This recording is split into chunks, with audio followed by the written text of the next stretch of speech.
Namaskar and a very good evening to all the dignitaries and the special invitees and people who chose to be a part of today's, Global WaterTech conference meet. I come from an industry which is supposedly a industry which creates pollution, but then the requirement for energy is also very, very essential. Having said that, the two lectures which I could hear and attend, it's been a real learning for me. And what I'll talk about, it's nothing which I'm specialized at. I'm not a domain expert to talk about things, but water, as we all know, that is the source of life. So, I don't need to underline the essentiality of understanding the water cycle and what it means, especially to a country like India, where still, agriculture forms the main basis for the sustainability of a lot of communities. I'll touch upon, the technical parts. Again, I said I might not be the right person you would like to hear about, but I am also a geologist. So I can just share with you that I have been part of the oil and gas industry for the past 35 years. But about 7-8 years, I love traveling a lot. I have been through the length and breadth of the kingdom as a geologist, doing field workshops and also interacting with different communities. And though I was born in a town or a city which has grown to a city now, but I've done a lot of traveling in the hills as well. And I have seen a lot of water-stressed communities and lot of water-stressed areas. So again, just I'll tell you, what we are doing, what we understand within ONGC about the water technology and how it is going to be taken care of. So it's really an honor for me to address you here. Being part of an industry which creates a lot of employment, there is a lot of economy which is associated with oil and gas. But we are also looking towards renewables. There must be a lot of talks about renewables, and also what we can do in terms of decreasing or trying to decrease the pollutants that are created by the industry itself. So as has been underlined by so many speakers before me and even later on who will be coming to the podium, the access to clean and safe drinking water, as I said, is a fundamental human right. But so many people lack the access to it.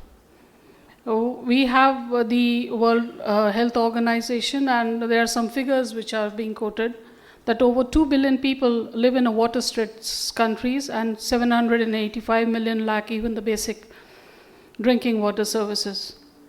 The stark reality calls for immediate action and innovative approaches. I would just like to draw your attention. I spent about 2 years in the Northeast, and this was during the COVID times, and the end of the first wave and the onset of the second one. And after that, when the vaccination came, so I was stationed at a place called Jorhat, which is the basin, Assam and Assam Arakan Basin. We look after the exploration for ONGC from Jorhat. And that is where we have a small institute called INBIGS, which is the Institute for Bioremediation and Geotectonic Studies, to study about the geomorphological aspects of current day landforms. So in one of the camps which we were holding, because when the vaccines came, and we had a surplus towards the end, we had a surplus of vaccines remaining with us.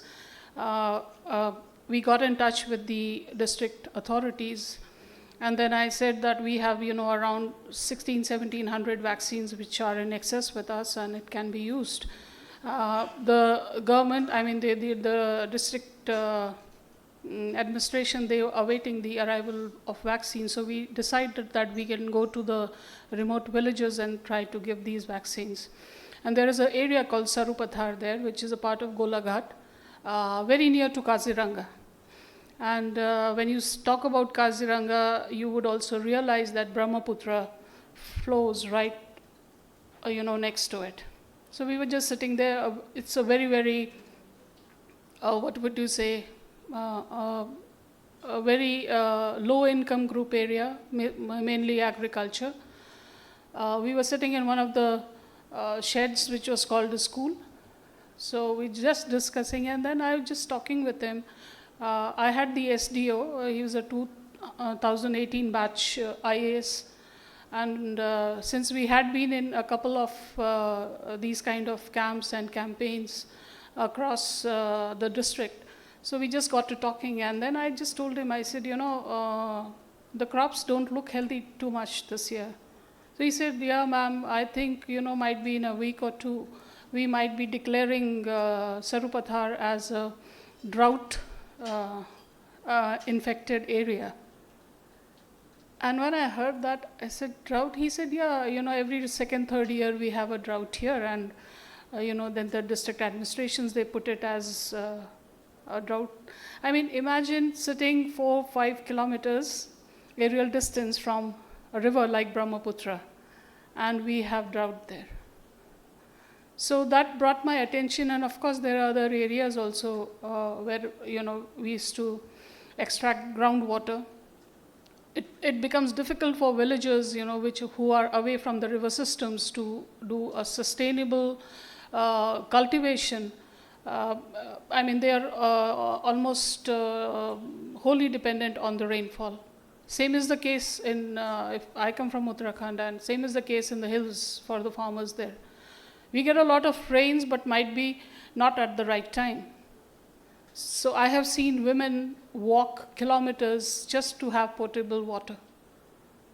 As you might be aware, there are a lot of ghost villages in Uttarakhand which have been abandoned. Some of the communities or some of the family groups, they get together once in 2-3 years, have some kind of a cultural or a religious ceremony. And I have seen mules being deployed the whole day just to, carry water from some creek to the village area itself, to carry out different kind of works. There are pipelines, yes, but most of the time they are, if they break, they remain broken, and maintenance is not there. So about 7-8 years back, and this is even before when I was in Assam, I thought, this is something, and I think the reason why I became a geologist was because I'm very attached to being in the outdoors. So I said, when I go off from the oil and gas industry, watershed management is something which I'll undertake. And that's why, that is the reason why I thought I would come to this kind of a conference to, just sort of increase my learning. One thing which was mentioned by, former member Niti Aayog and others as well is the usage and watershed management and the usage of the technologies which we have. Even for oil and gas, we have technologies we call the non-seismic and the remote data acquisitions. So remote sensing is one forte which can be very, very useful in trying to find out areas and trying to inculcate the practice of how we can do rainwater harvesting in a better manner that is one thing which we started discussing with the SDO at Sarupathar, as I was saying. I said, why can't we have small check dams? We can do the landscape mapping for you, tell you where we can put, so that even if we are able to hold, a couple of 100 liters of water, when the rains are there, at least it will percolate into the into the aquifers down below. I mean, expertise is one thing, and then in terms of the water usage which the oil industry itself has, as you might be aware, we drill wells which go up to 4 or 5 kilometers of depth in search of oil or gas, or in search of trying to produce oil and gas. So I'm just giving a ballpark figure. So there is almost 1,000 cubic meters of consumption of water, because along with the drill bit you have to create the drilling fluid, and for other usage also, you have to create the fluid to cool down the bit when it is at depth, and also to bring out the cuttings. When you cut the rock, you have to bring them up to the surface. So and we drill around 400 wells every year. It's 350 to 450, but 400 you can take as an average. And just imagine the amount of water that is required for that. And you need fresh water, because you need a fluid, and then in that you keep on adding the different chemicals and mud systems. So what we started doing to decrease the water consumption is we have come up with effluent treatment plants, in which we can recycle some of the water percentage, so that that water gets cleaned, and then again it is reused to do the drilling fluids. Again, just citing one example, there is an institute of CSIR in Jorhat, which is called the Northeast Institute, for Science and Technology. So ONGC, we sponsored one project. It is due for completion, I think, by the end of this year, in which it's taken almost 2 years. So in which through the deployment of nano technology and nano membranes, we would be able to again do the effluent treatment in a much better manner. And then this nano membrane, it can be used in the offshore as well. We have a lot of wells which are being drilled in the offshore. So we are awaiting these kind of technologies as well as supporting them. So again, what I would say in terms of technology deployment, and also we have a very strong discipline and domain of geochemistry and chemists, almost around 1,200 people within ONGC. So we do a lot of experimentation in terms of better usage. We also carry out bioremediation in case of spillages which happen in our production areas. So all that is treated, and the soil restoration is there. There is a lot of work which we carry out through microbial bioremediation. And this is again done in-house by this small institute. And we also have a joint venture with TERI, which is called the ONGC TERI Biotech Limited. So we take up projects all across the country. We even do projects for other operators like Oil India or Vedanta in places as and when required. And in fact, one of the successes of OTBL, as we call it, was the treatment of the spillage that happened after the Baghjan fire, the Baghjan field fire. And that was a very successful operation overall. So, water again has the importance cannot be emphasized more than what we can say. I will not go into the technologies that are available. All of you are much better informed on those. But one thing I believe, and because I also look after the carbon management and sustainability for the whole of ONGC group of companies, and a lot of you might be aware, we have declared our net zero scope 2 by 2038. So we're looking after, of course, into the way carbon dioxide, not only carbon dioxide for that matter, but even the greenhouse emissions. There was a mention of methane. So we started measuring it.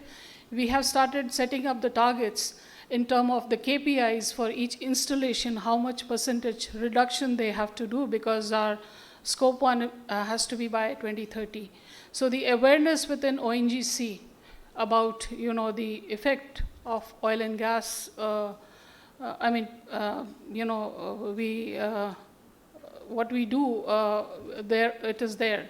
So a lot of it, and of course we are also, I think, one of the lead companies who understands what the subsurface is because of the subsurface data availability through seismics or through the wells drilled. So CCUS is also, again, one of the major projects which we would be undertaking within a year's time. In renewables, geothermal is another one. We're going to drill 2 wells in Ladakh in the next coming month. Having said that, from the industry point of view, the other aspect, and I think what we also should become aware, it is not only the treatment of the effluent which is created, but I think somewhere, and I always say, for sustainability, it is always going to be sustainability versus consumerism. How do we decrease that? I mean, that is one area where we should start thinking.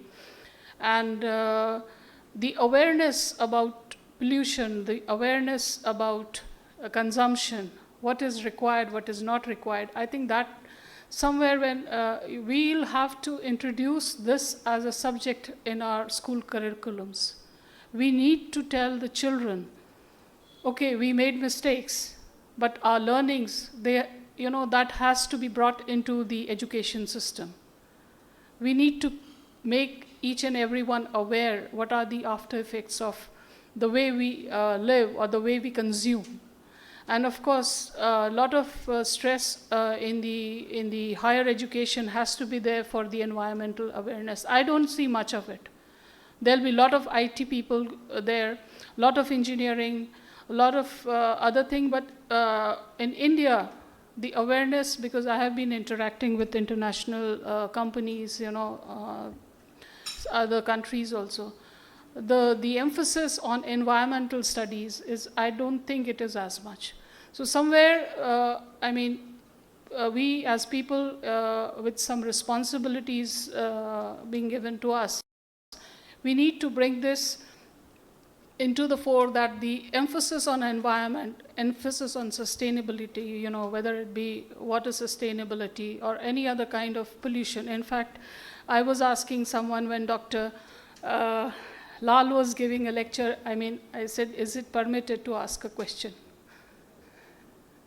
When you were talking about, the heavy metals not getting transferred into the juice or the essence, what I was thinking was, the biomass, if it remains in the trunk or if it remains in the stem or the leaves, at some point of time, the concentration of those heavy metals is going to increase in that particular area. So how do we do away with that? Is there another form? A lot of us talk about, metal. Is there any way where we can, start getting, right from the waste itself, we start segregating all these kind of materials? That is where I think the industry can contribute. We can contribute in ideas, we can contribute to projects where there is a thinking like that. And might be then there is a solution. Otherwise, even if we are not, or if we are reducing its influence in some area, the concentration, the way we live. And another thing which struck me, because I'm sorry, I just heard 2 of the talks. One thing which struck me was the permissible or the threshold values for heavy metals, even at Haridwar. They are just touching that threshold. Now, we believe that, at Haridwar, Ganga is pretty pure, Ganga Jal. So I was just thinking, what is it that is leading to, having the higher concentration, even at a point, where the river is just in its nascent stage, to have that kind of a heavy metal concentration. And again, I don't know, I don't have the answers. I'm better, I think, at asking questions. So, but again, I would like to say that why don't we look at other countries? How do they manage their resources? How many times do they manage or recycle that water? What is it that they do better than us? In terms of intelligence, and let me tell you, we are no less. I think we are far, far better than a lot of people. Highly educated society. But somewhere in terms of implementation of what is to be done right, I think that is the place where we lack.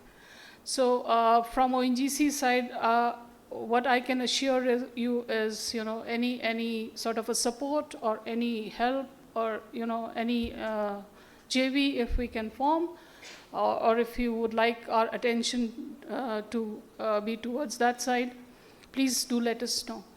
And even though, I look at oil and gas as a strategic mineral for, India. You all know globally what is happening. India has a very sort of a precarious placement in the subcontinent. For us, energy security is of prime importance. But then, I would say again, so is sustainability. So thank you so much for having me here. Thank you. And for your thought-provoking ideas. It was truly helpful.